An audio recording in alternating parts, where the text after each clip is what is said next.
And welcome to a new episode of Talking the Gothic. And today it's my absolute pleasure to be speaking to Dr. Claire O'Callaghan. For those of you who don't yet know Claire, and why not if you love all things Gothic, she's a senior lecturer at Loughborough University, specialising in Victoria, literature and culture, with a particular focus on the lives and works of the Brontes.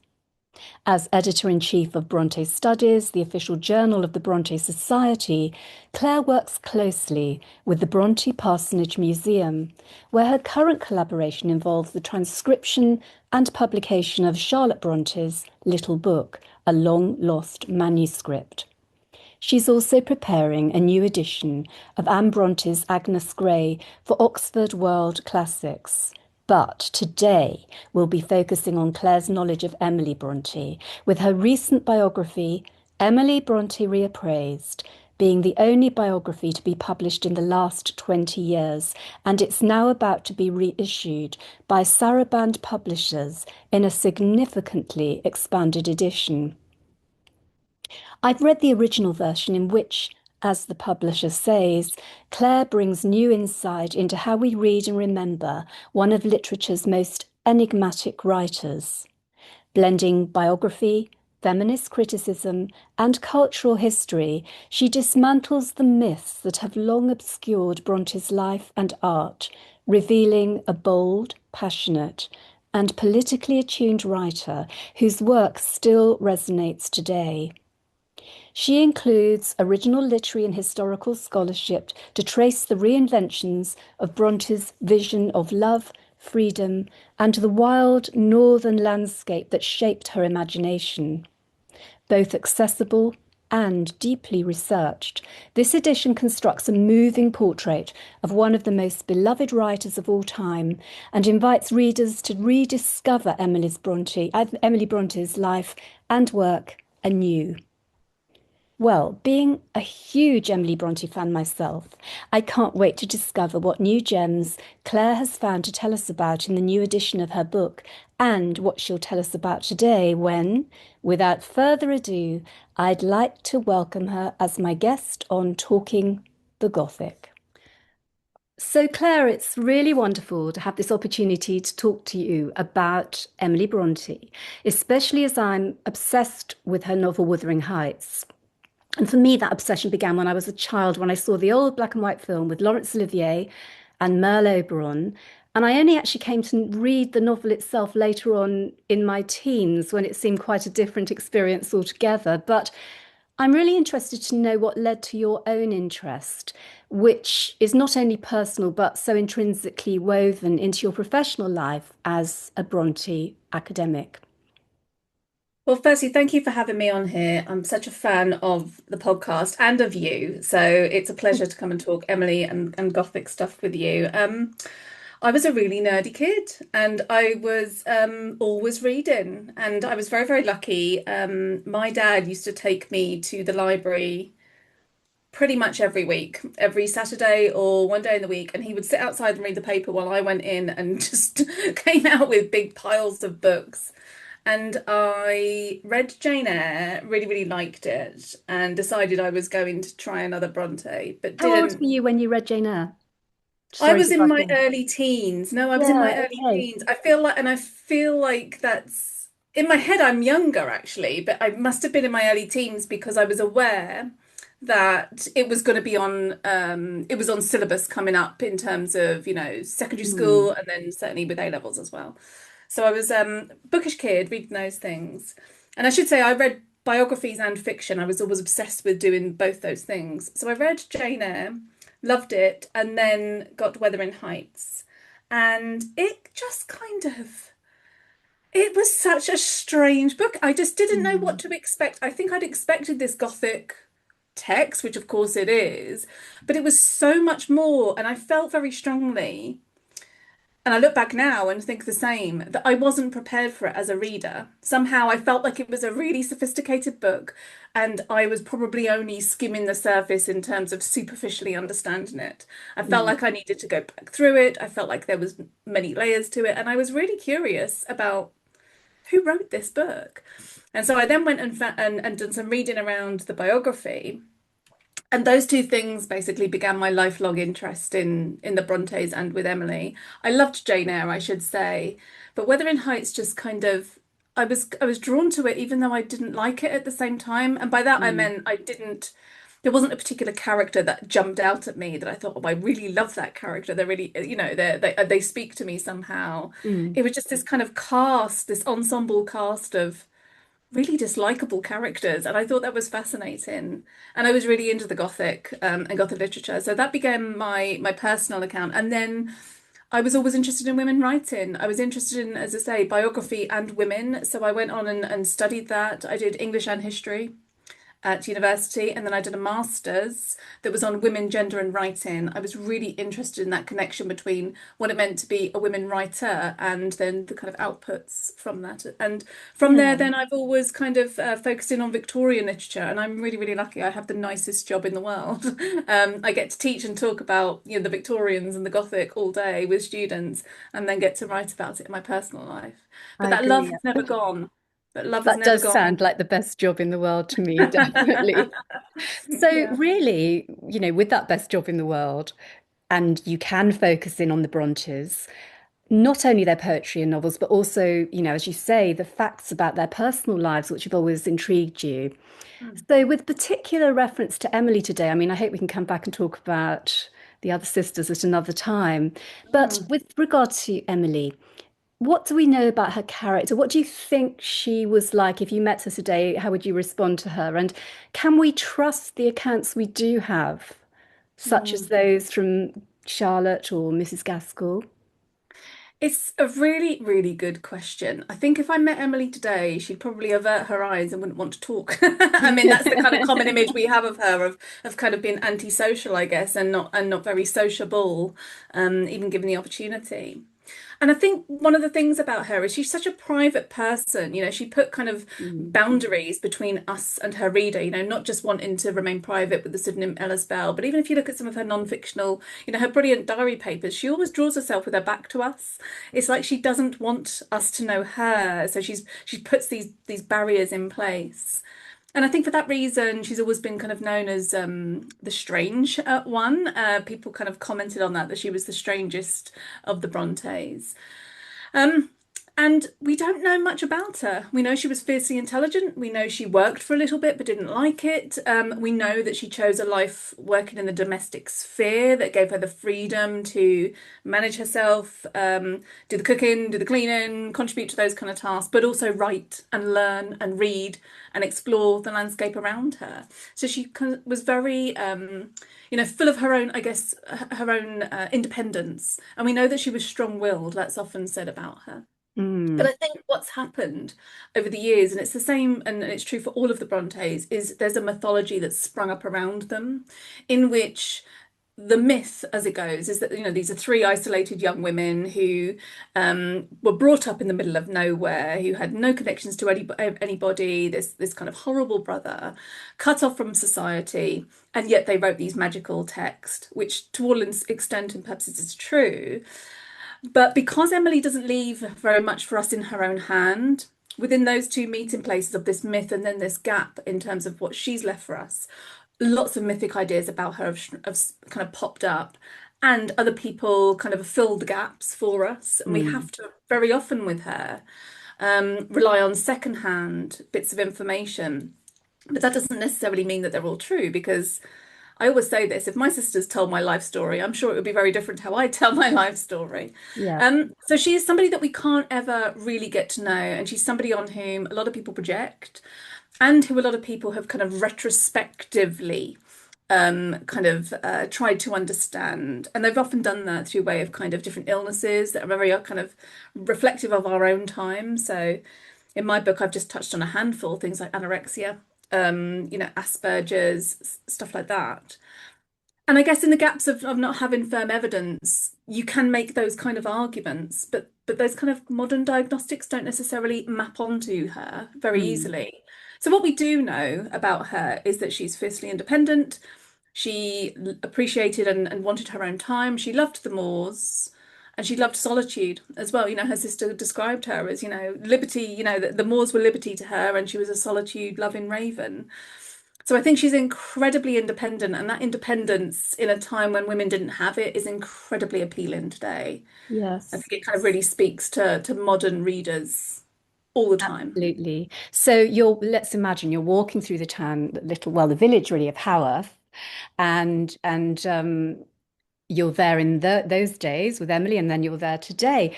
What would you say is the same about Haworth these days, and what might have changed from when the Brontes lived there? Because having visited myself, it is almost like a village in amber. It's almost like it's trapped in time. But of course, it's very much a tourist destination now as well. So I'm Yeah. sure that it wasn't quite so absolutely perfect and ideal then as it is now. So could you tell us a bit about it?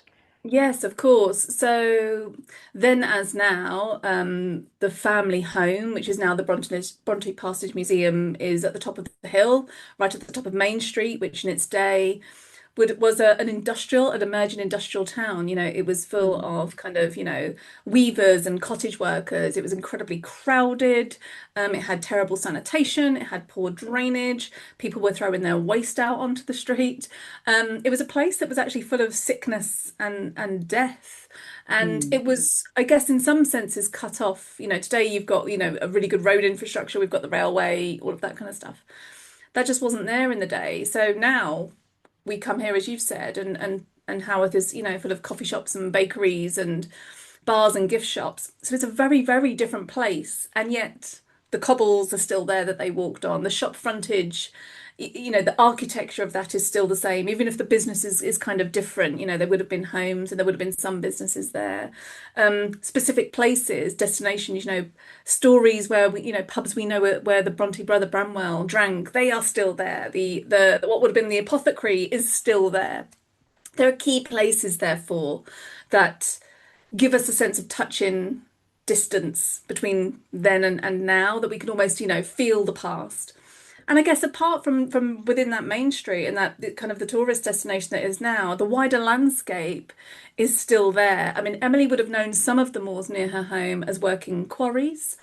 But that wider, beautiful, expansive landscape that people come to and they want to walk in her footsteps and her sister's footsteps, that is still the same. So it's got this magic whereby you feel like I think, unlike anywhere else, that history is right upon you, even Mm. though it's so very different. And I think that's what kind of fascinates people, because you can walk into the museum, particularly if sometimes they've got mannequins with costumes from different biopics there, and it's almost as if the family have just walked out. It's somehow Yes, preserved in this yes, time capsule way, and that's fascinating, yes. It does particularly if you have see it that at feel. night. Yeah, it does have that feeling. When I visited, I did feel as if it's not that in the scope of all-time history, it's not that long since they were there, working there and living there, and now, and it's almost like you can still feel them there.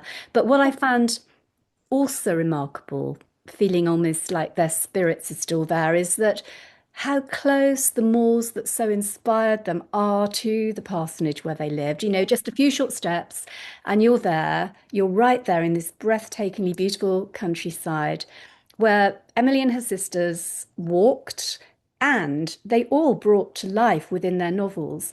But of course, there was poetry as well. And one poem I mean, Emily's poems were very much inspired by the landscape and nature and spirituality. But I was going to say that I should mention that a personal favourite of mine is No Coward's Soul. And the music that I played at the very start of this podcast is a composition based on that poem by the composer, and I don't know if I can say this without stumbling over the name, Abel Korzeniowski. I think that's how you pronounce it, Korzeniowski. A And that brilliant soundtrack composer. He's fantastic, isn't Brilliant. And that music that I played at the beginning was featured in the 2022 biographical drama called Emily, directed by Francis O'Connor. A lot of people haven't really enjoyed that film because they felt it was not a real portrayal of Emily. But we won't talk about that now. Um, I think what we can do is possibly ask if you would be happy to read No Coward's Soul is Mine to us now, because I feel that as a poem, that really is my favorite and encapsulates Emily's character. Yeah, it's a beautiful piece. And you're not alone, Essie, in loving it. I absolutely adore this as well. Many people do. Emily Dickinson, the late 19th century American poet, was obsessed with Emily Brontë, and she wanted this read at her funeral. In fact, I've got to see her copy, and she's put a little cross next to it. This is her Oh, favorite. So I think this that's is wonderful. written. It's gorgeous, isn't it? This was written in January, on the 2nd of January, 1846, and it's a poem really about faith, her own version of faith. No coward soul is mine, no trembler in the world's storm-troubled sphere. I see heaven's glories shine, and faith shines equal, arming me from fear. O God within my breast, almighty ever deity, life that in me hast breath, as I, undying life, have power in thee. Vain are the thousand creeds that move men's hearts, unutterably vain, worthless as withered weeds, or idlest froth amid the boundless main. To waken doubt in one, holding so fast by thy infinity, so surely anchored on the steadfast rock of immortality. With wide embracing love, thy spirit animates eternal years, pervades and broods above, changes, sustains, dissolves, creates, and rears. Though earth and moon were gone, and sun and universes ceased to be, and thou were left alone, every existence would exist in thee. There is not room for death, nor atom that his might could render void, since thou art being and breath, and what thou art may never be destroyed. So I love that. I think it really speaks to Emily's kind of, I guess, complex ideas of faith and spirituality, which, on the one hand, are not, or seem to be from this poem at least, not traditional in the sense that it doesn't connect to any particular doctrine or religious leaning or kind of biblical study in a traditional way. It's far more about God and divinity being in nature and in herself. Mm. And those two things kind of connecting, giving her, arming her against fear, making her feel brave, and this idea of a continued life. She seems to kind of challenge kind of religious authority, I guess, in that sense, and kind of claim it as her own. And there's a kind of an interesting analogy there to Wuthering Heights, I guess, because Cathy and Heathcliff kind of do the same in terms of challenging traditional Christianity and God, don't they? And they make their own version. They So make I think their own there's something versions really of heaven. interesting Yes. there. Yes, that's a fascinating, and it also shows Emily's link to the Romantic poets, Very who much. she obviously would have read and did read, and the idea that faith and spirituality and gods, as it were, can be found in nature as well Yeah. as in prayer and divination, and Yeah. I love that, and I love that sense that we get in Wuthering Heights of almost like a Paradise Lost theme of heaven and hell, which is Yeah. reflected in the characters and what they're going through, as well as the landscape and how the Yeah. landscape references that as well. And as you said, I think she's such a complex writer, and there's so much nuance there. And Yeah. whether or not she's doing it unconsciously or consciously, she's certainly doing it. Um, Yeah, she does this so thing where in her poems very often, rather than say, as this poem is in some ways, that first line is saying, no cupboard soul is mine is saying I am brave. yeah. But she won't say I'm the thing. She always does this kind of deductive reasoning, kind of I'm not a coward to indicate she's brave. And I love how she does that. And it kind of is this very specific trait of hers that she Mm. does. And it's really interesting. Well, looking back to traits of her character and looking back further back to her childhood with her three other siblings in the parsonage, what would you say began the family interest in imagining other worlds, particularly with relation to their brother Bramwell? And can we see any mirror in these childhood fantasies that they created, these wonderful imaginary worlds they created, to the mature adult works that they then went on to write? Yeah, it's really interesting. I'm glad you kind of mentioned Bramwell because, as children, the four surviving Bronte children were co-creating these vast imaginary worlds, these complex colonial worlds that were filled with wars and politics and intrigue and very complex romances, I should say, or Mm. relationships. And they did that together in a way that is kind of an apprenticeship for them learning the craft of writing. And they sustain this in kind of little books and in verse, and they do this all the way throughout their life.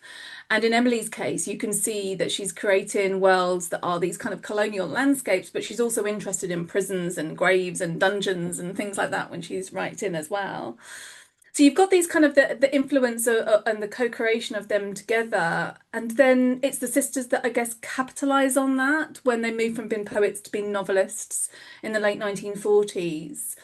And one of the big things, as you've alluded to, is people kind of often ask the question, well, what's happened to Bramwell and does he feature in their books at all?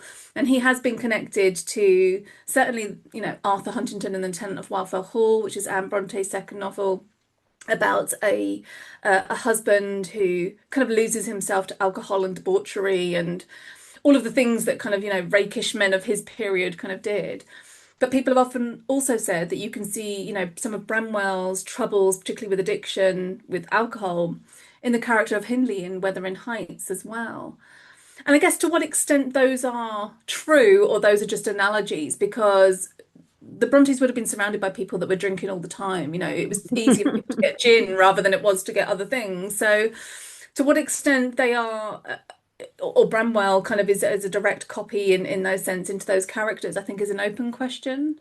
But certainly in terms of the longevity of that apprenticeship, you can see them developing those worlds, and everything when it comes to the novels is getting pulled into them. And I think it's brilliant. They're so rich and they're so imaginative, and we have to them not just to thank Bramwell, but the fact that they were reading so Mm. widely as from children. They are an advert for why children should read and develop their imaginations, because they're reading everything from newspapers and periodicals through to the breadth of Walter Scott and Shakespeare, and that's what they really loved, and it's fed their creative souls.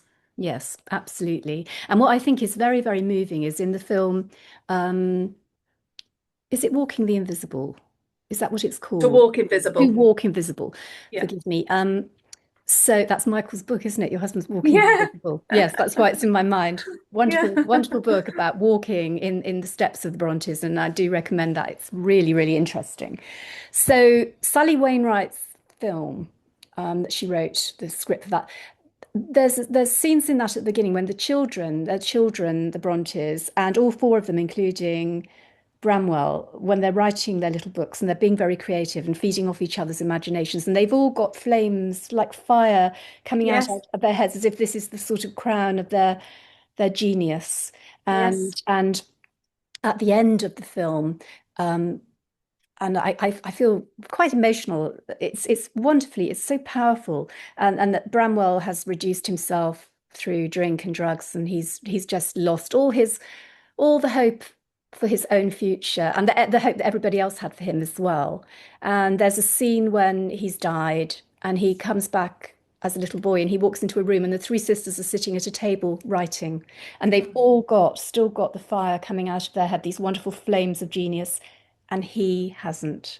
This has He's, gone out, hasn't it? and I Yeah. think it's so moving.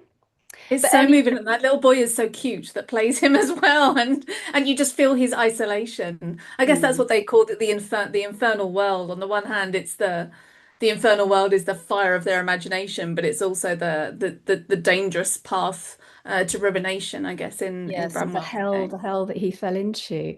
Mm. Um, Well, from Bramwell and the male influence, let's talk about feminism. Um, they all have strong themes of feminism, really. Female characters in their books are naturally restricted by the constraints of the Victorian era, or in the case of Wuthering Heights, which was written as a historical novel when it was written because it's set back in the Georgian era. But with varying degrees of success, these women they've imagined are striving to escape the prisons of the worlds in which they live, and they're seeking independence, Mhm. much as the sisters did themselves. So, how would you say the Brontes were constrained within their own world, in their home or more broadly, and what was their relationship with their father?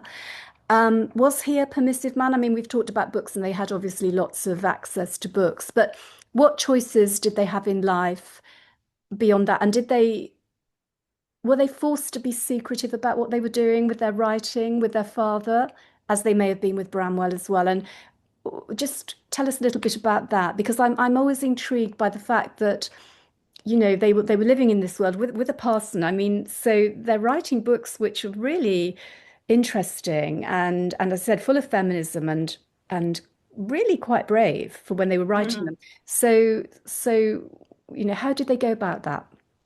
It's so interesting, isn't it, to think that their father didn't quite realize that they were working on these novels, that Emily's just in the next room writing Wuthering Heights and his daughter Charlotte's there writing Jane Eyre. It's remarkable. And I think that's one of the things that fascinates us. There've been lots of stories about their father, and I guess there's different schools of thought. Some people think that he was, Elizabeth Gaskell onwards, thought he was a very kind of brutal and harsh man who kind of kept them very restricted and they all lived in fear of him.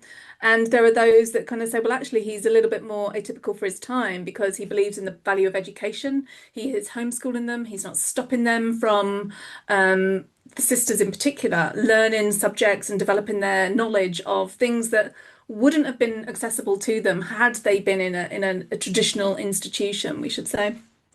So they're learning, geography and religion and Latin and all the things that young men should have done.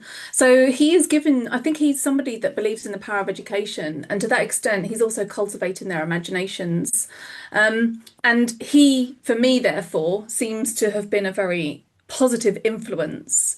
And yet the books that they write, of course, are very challenging for the moral strictures of the day. They are pushing at the bounds of what the Victorians would have seen as moral. But I think with the point about the women you've mentioned is an important one and an astute one because there weren't really many options open to these young women. They either should have got married as young, as, middle class or kind of seemingly middle class women and secured themselves, their lives that way. Or their options were teaching. And if you look at the entry register, particularly for Emily, when she goes to the Cowan Bridge School, it says on there that she was destined to be a governess. It says, a subsequent career, governess. That was planned out for her from when she was young because that's what young women did. And so it's interesting that she is doing all of the things and learning all of the things that were expected of her, including music, which would have given her a bit of an edge as a governess had she become one. But when she grows up, of course, she doesn't enjoy teaching. None of them do. They all really dislike and loathe being tutors and governesses. Charlotte and Anne's letters are hilarious in terms of how they speak about their children. So they're writing about, when they're writing about women who are breaking free from confinement, and it's not just marriages, it's about the kind of the material and the economic and the social strictures placed on women. And I think in Wuthering Heights, in someone like Kathy has, it's a class issue for her, isn't it? That she would, as she said, be degraded by marrying beneath her, Mm. or she has the other choice, which is security and materiality and comfort. And I think Emily's exploring that women had to make choices, and sometimes that meant betraying themselves, even if they wanted something different. Can we talk about what's often seen as the elephant in the room, which is the character of Heathcliff, who, one might quite rightly say, offers nothing in the way of independence or freedom to the females he encounters in Wuthering Heights. But then again, in many ways, he seems to be almost more of a symbolic character, referencing the land and the passions it invokes in our hearts, as much as he is a man of flesh and blood, especially when Kathy dies and he goes on to become a demon bent on revenge with the intended destruction of both the houses and the members of the families he sees as being instrumental in the ruination of his life. And in this obsession, he, again going back to Paradise Lost, really, he appears more like a devil in disguise. And even as a child, he's described by Kathy's brother Hindley, who himself is not that sympathetic a character, as having ill-wishing eyes. And he's accused that he'll only be happy when he has stolen everything the Earnshaw family has ever owned, which is really quite a poignant premonition of the miseries to come. So What about the real life events contributing to this fiction? Are there any accounts from the Brontë family or the local area that Emily might have drawn on when creating her character of Heathcliff? That's a really good question. I mean, Charlotte certainly talked a little bit about how Emily was inspired by the local landscape and by the local people and the communities, even though she never spoke to them. So there's a kind of sense that she drew on her kind of native hills, I think Charlotte says. And we might think about, I guess, mixed into that kind of Yorkshire folklore and superstition and how that also finds expression in Heathcliff as well. I guess in terms of the destructive figures, and you talk really eloquently about that, and I guess if we see him as this kind of tortured figure who is in love with somebody he can't have, Emily did see that in her own lifetime. So obviously her brother Bramwell, very famously, we've talked about already, with his kind of addiction problems and his love for the employer, his employer's wife, Mrs. Robinson, the original Mrs. Robinson, Mm. um, who devastated him when he couldn't be with her. That sense of kind of obsession that led to destruction is certainly there in Bramwell's story. Equally, when Emily was in Brussels, she would have seen her sister Charlotte and known when Charlotte came back eventually that there was this kind of intense bond that Charlotte had for her tutor as well. Thinking about Monsieur Heger, who Emily seems to have had a fraught relationship with him. They seem to have had a bit of a clash in terms of outlook. And he said, she should have been a man. He also kind of, admired her intellect. But Charlotte, of course, had feelings for him, and we have the surviving letters that kind of show us that her feelings went beyond, admiration for a tutor, so to speak. So in terms of, I guess, destructive feelings and unreturned, I guess, affections, that's certainly there in those stories that Emily could have, cherry picked and developed into, the lovers that she creates. If we think about Cathy and Heathcliff as these kind of archetypes that she kind of draws on, they're certainly there. Mm. That's really interesting about Charlotte. I hadn't ever thought about that. And Mm. maybe that might explain in a way why Charlotte felt slightly uneasy about Wuthering Heights. Perhaps she saw something of her own relationship there. That's Yeah, well, I really mean, fascinating. it's really interesting that Charlotte kind of also says, Nellie Dean is the kind of paragon of morality in that book, that she is the figure we should look to, because I'm not sure that Emily meant that either, No, really. no, I don't think so. But No, no, she can be unreliable. But yeah, going back to Heathcliff still, as well as being an enigmatic, darkly brooding character, he's really quite Byronic in his way. So's Arthur yeah, Huntingdon, isn't he? very In much. um, in Wildfell Hall. But Heathcliff's a mystery on so many other levels. We don't really know anything about his origins or what his origins in place or in ethnicity or where he goes to when he leaves Wuthering Heights for those 3 years after hearing Cathy saying that to marry Edgar Linton is what all the options that she has because to marry Heathcliff would degrade her. Mhm. And that's such a heartbreaking scene and one of the most famous in English literature, of course. But that's a great tragic romantic scene, but do we see Heathcliff as a romantic hero, or is he more of a sort of modern, to Emily's time, version of a doomed Greek protagonist? Not only Mm. because of his own grief and his loss of love, but also due to the pain he causes other people, whether that's deliberate or perhaps not deliberate, because I don't think he really means to cause such anguish to Cathy as he does. I mean, she descends into madness, really. But can we sympathize with him on any level? And can he be redeemed? It's interesting, isn't it? Because he doesn't want to atone for anything. He doesn't offer any kind of apology and seeks no reconciliation himself. He kind of just stops with his vengeance towards the end of the book, doesn't he? For me, the emotional engineering of this book is grief. And I think even in his very name, that, he's named after a dead son, there is this sense of the past and grief controlling the present and controlling what happens to him as a character.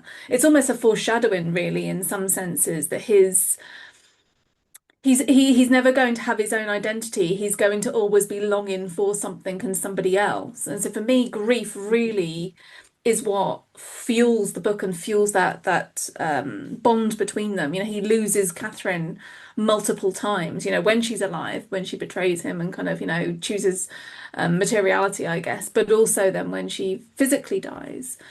So I think that for me, that's a kind of really interesting, this longing for something we can't have. And at the same time, he is this fabulous outsider, isn't he? Representative of so many kind of oppressed peoples. You mentioned we don't know very much about him. He's this mystery that's brought home from Liverpool, and people have asked questions of that. People have asked questions about, what does he look like? What are his origins? And Emily is ambiguous about all the things. He's described as a potentially Alaska. He's described as potentially of Romany heritage.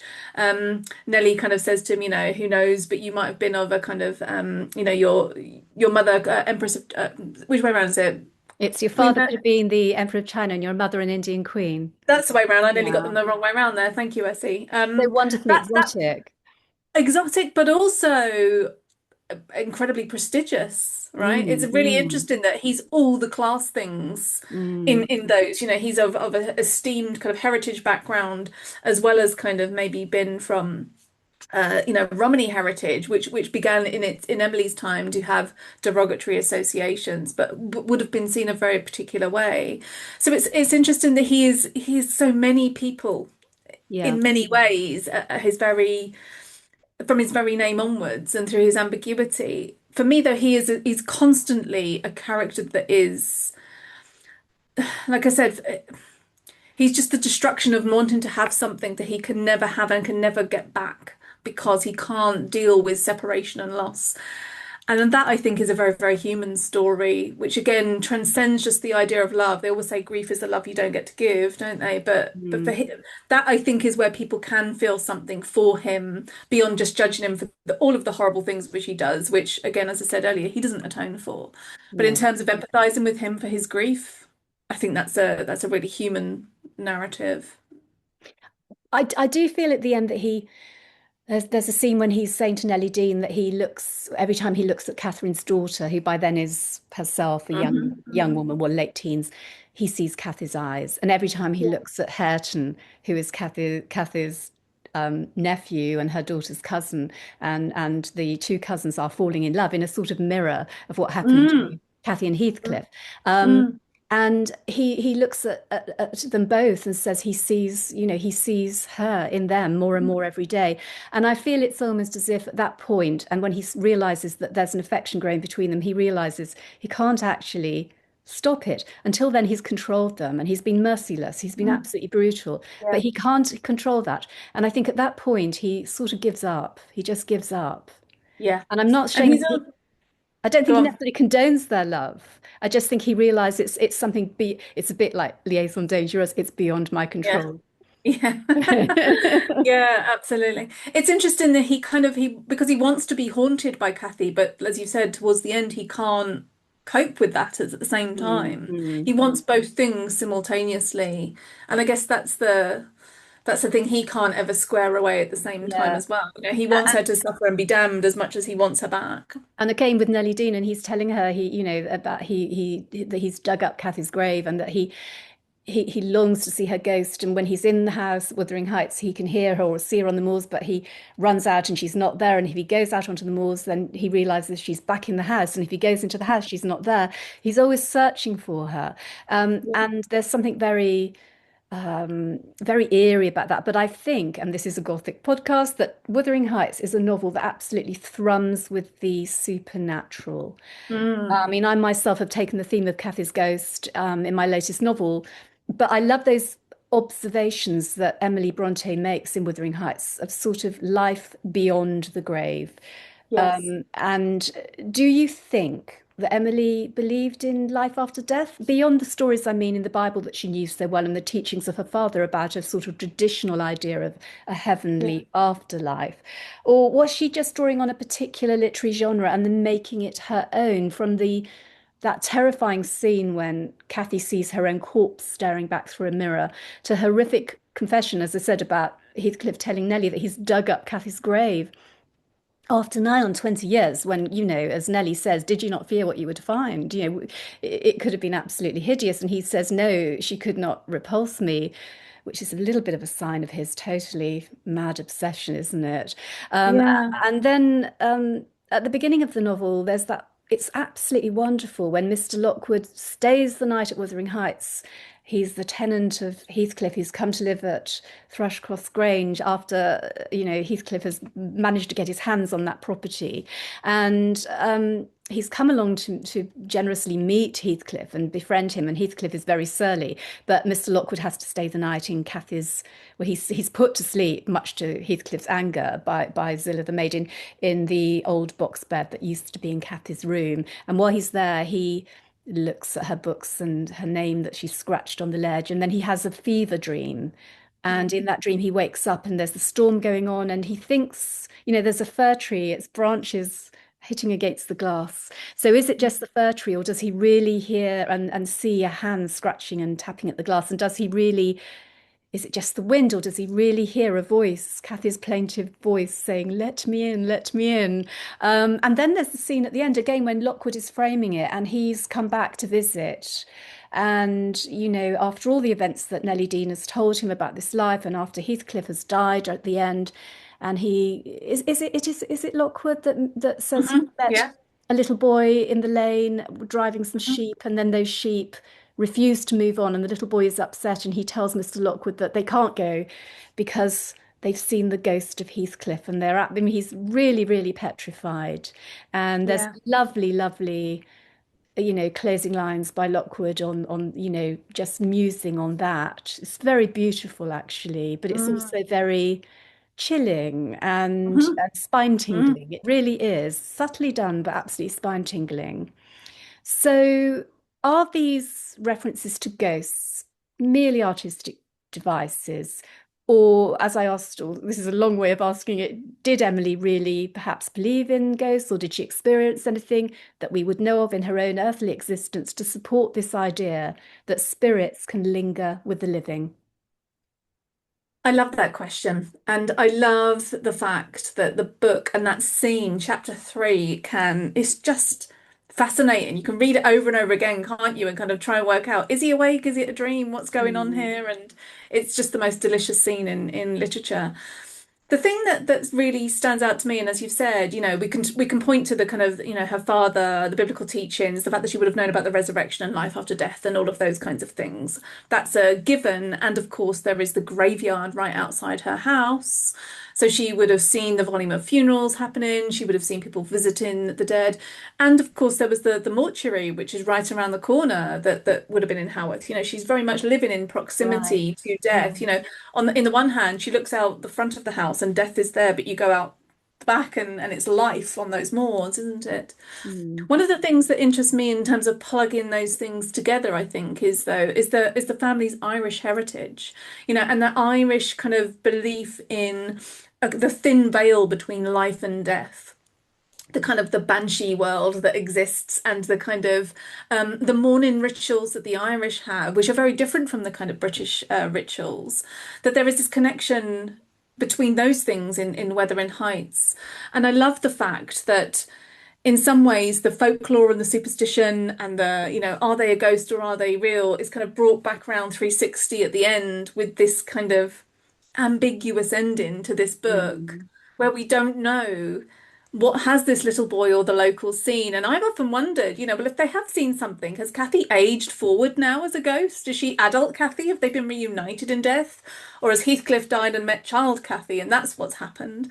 Because again, Mm. there's no sense of we don't know what's gone on. No. But there's no actual, I mean, there's no testimony, sadly, that we can say Emily absolutely believed in ghosts, but we know that she was definitely interested in the family's Irish heritage and the kind of the Gothic stories that she received with delight, apparently, that were told to her from family members. And we know that she loved the kind of night. She was a nocturnal being. So many of her poems are about the night and the nighttime. They're very much about wondering what will happen after life, and that connection between, I guess, what happens to our bodies as well. She's interested in the land, and lands and homes and graves all become similar things. And that scene for me in Wuthering Heights, where he goes and kind of, I guess, begins to uncover her grave, is very much about the kind of the curiosity of he wants to be with her. It goes back to the idea he doesn't want to accept separation. He wants to see her and be reunited with her in whatever state. I wish we did have something that said Emily Brontë believed in ghosts. Mm.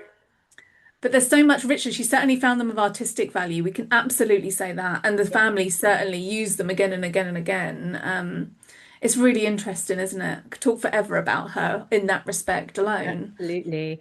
I love the idea that the little boy might, that he might have been influenced by the fact that people in Gimmerton were talking about this awful man who's now dead and that Mm, was so evil he's become a ghost and that in a way Heathcliff's become an urban legend. the boogeyman, yeah, the boogeyman of The the moor. bogeyman, don't look in the mirror, you'll see him. Um, And I guess with that, it also opens the question, doesn't it, that if they have been reunited in this kind of, after death, that they've paved their own afterlife somehow. And yeah. what kind of afterlife is that? It's them in their world, in their own version of heaven, isn't it? That on the Yeah. moors. Yeah. I mean, talking about that version of heaven, there is a lovely quote I'd like to give, which is actually not spoken by Kathy, but by her daughter, Kathy, Hmm. um, when she's talking to her cousin Linton, who is Heathcliff's rather irritating, sickly Sickly son, yeah. son, and they're describing what their ideas of heaven would be. And his is really more sedentary, just lying in the grass and, not doing much. But she is saying that her idea of heaven is rocking in a rustling green tree with the west wind blowing and bright white clouds flitting rapidly above, and not only larks, but throstles and blackbirds and linnets and cuckoos pouring out music on every side, and the moors seen at a distance, broken into cool, dusky dells, but close by, great swells of long grass, undulating in waves to the breeze, and woods and sounding water, and the whole world wide awake and wild with joy. I want it all to sparkle and dance in a glorious jubilee. I love that. Mm. I love the movement of it. It's so full of life. He's It's so beautiful. sedentary and lying still, and she's all about being in the midst of this nature and the movement and the sound and the beauty of it. It's a glorious picture of summer on the moors, isn't it?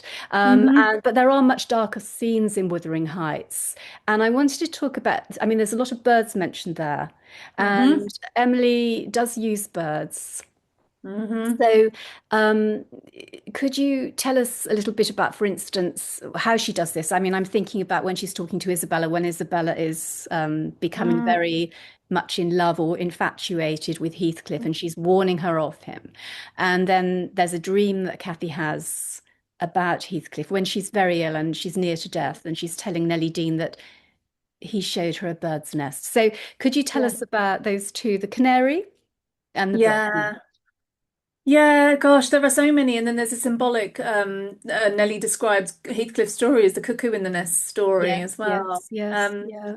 There's so many, so Kathy, explains and tells, she's talking about remembering, Heathcliff put in a cover over some birds, nests that their parent birds couldn't get to feed their young so that they kind of starve to death.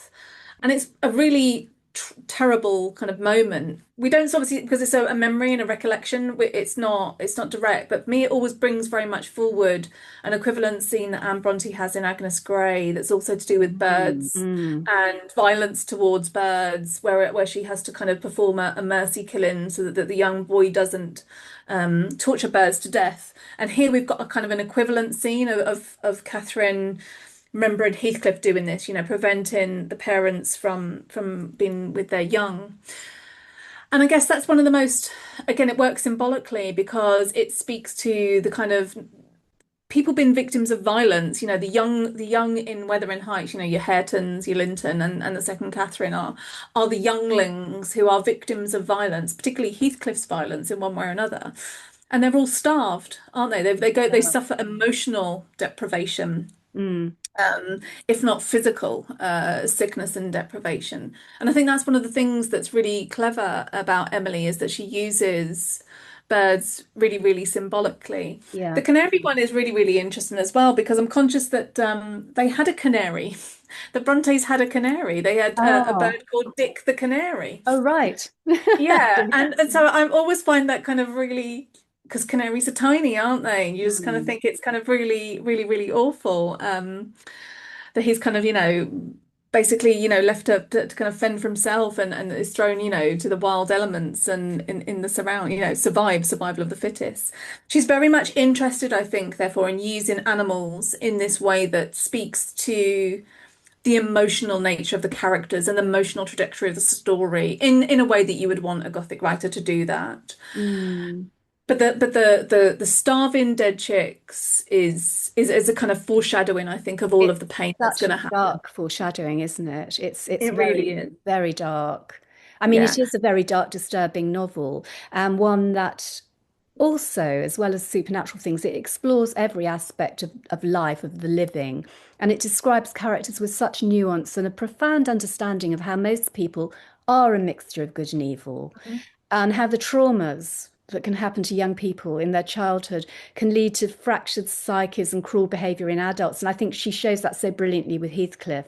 But it's really Mm, remarkable to me that such a young woman, mm, only 30 at the time of her death, had such a deep understanding of what it is to be human and how brave she was to expose those brutal truths, because there are some mm, very brutal scenes in the book.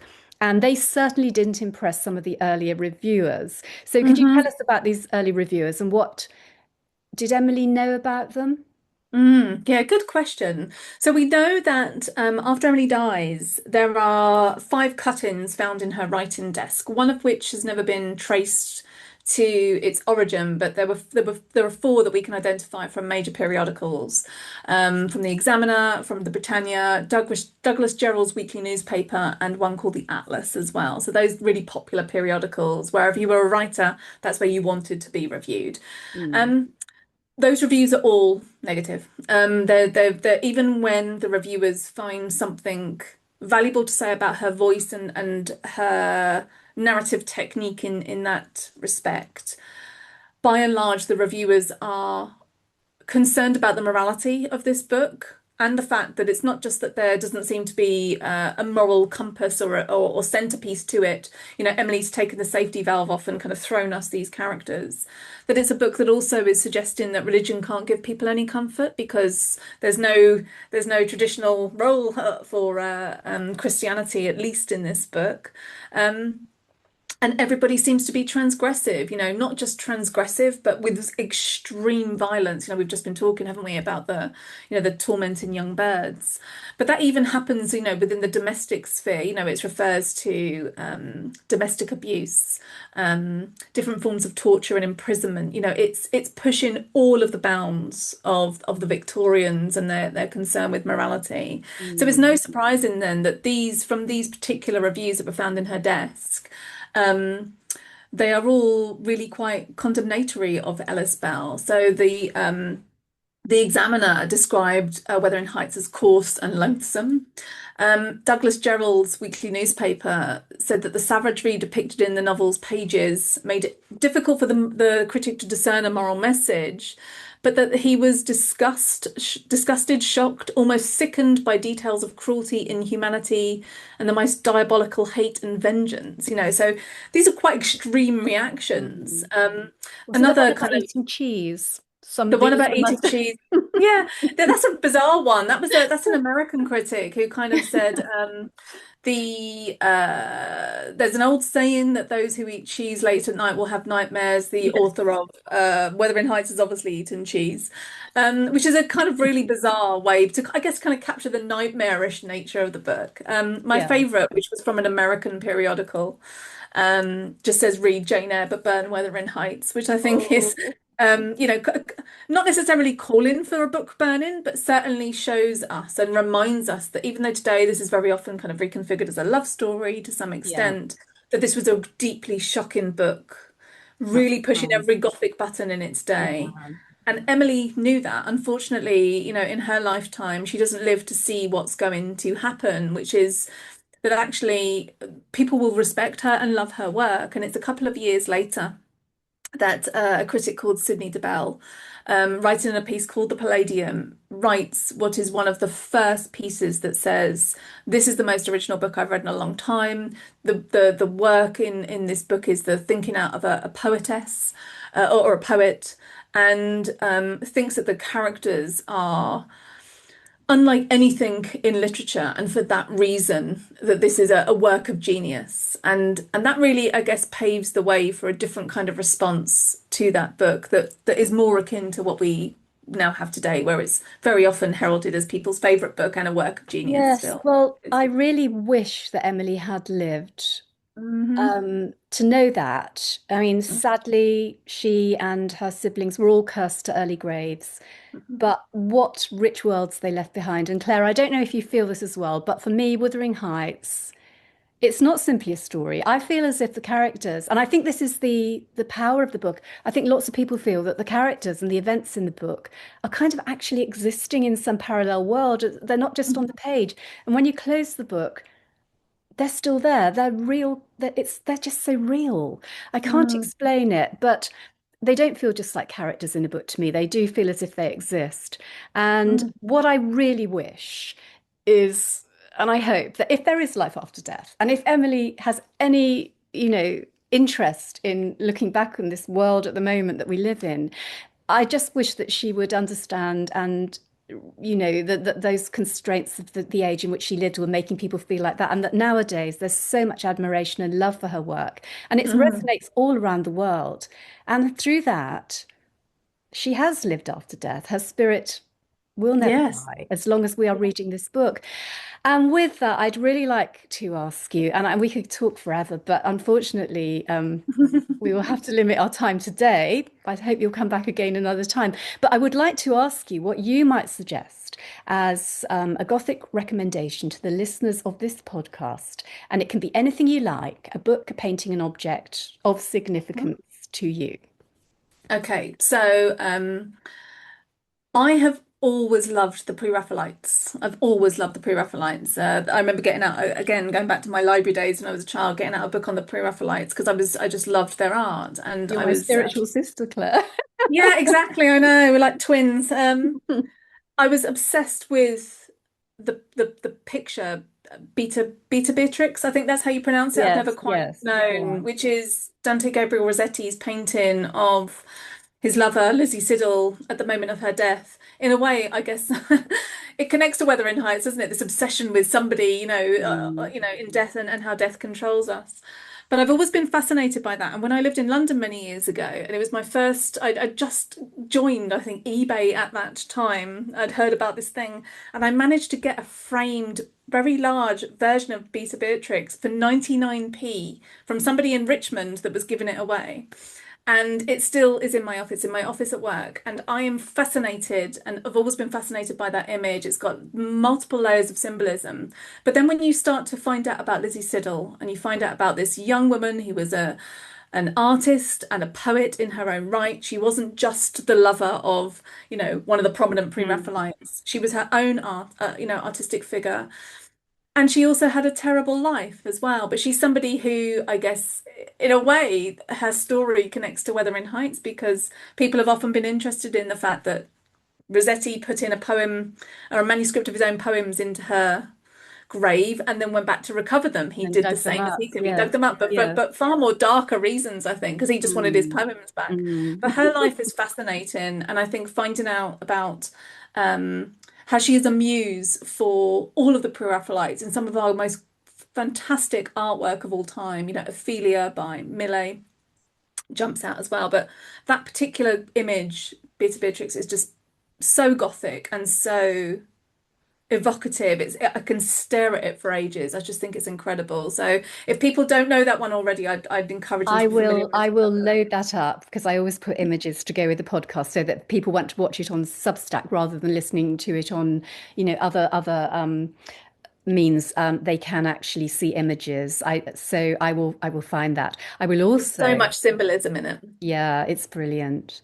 I will also put up images for your Emily Brontë Reappraised, which I explained in the introduction is existing now, but is going to be it's coming out quite soon in a new expanded version. And I know that there will be events you'll be doing around that date, and you and I Hmm. also are doing an event in Lincoln on Sunday, October the 4th. So, very briefly, because unfortunately we really are running out of time, but where can listeners today look to find out the details of your talks or your books, or where can they follow you on social media? So if people follow me on Instagram or Blue Sky, but mainly Instagram, I'm at Dr. Clara Cal on that. I'm at Dr. Clara Cal on any of the social media platforms, but Instagram's the one I use, and I tend to post everything there. It's got Mm. links in my bio to website and upcoming events. So I'll be in Huddersfield, Lit next month in May, and then we're doing Haworth, Home of the Gothic Day for Haworth Arts Festival in July. So if your Gothic listeners want to have immerse themselves in Gothic Haworth, then come along on that day. There's a whole program of events. And yeah, and then I will be seeing you later in the autumn, which is really exciting. Oh, thank you, Claire. It's been absolutely fascinating. And I'm so sorry about the time restraints, and I'm sure that listeners will be as well. And I really do hope you'll come back again and we'll talk about other things to do with the Brontes or Would love pre-Raphaelites to. or whatever. And for people who can't wait to get the new version of it, when is the new version of your book out? It's coming out in June. So In it'll June. come out in So June, but if people come to the Huddersfield Lit Fest, there might be some early bird copies there. brilliant.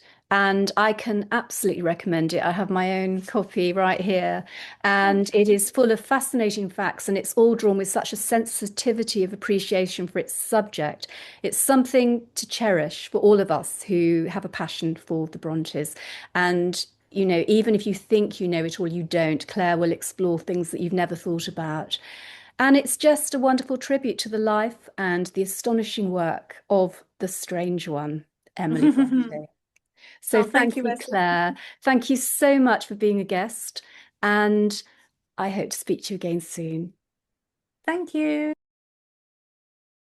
And before I say goodbye myself, I am going to choose as my Gothic recommendation for this podcast another track from the film Emily by the composer Abel Korzeniowski. And this time it is a track called The Wuthering Heights, which is so close to my heart and it's so beautiful and atmospheric.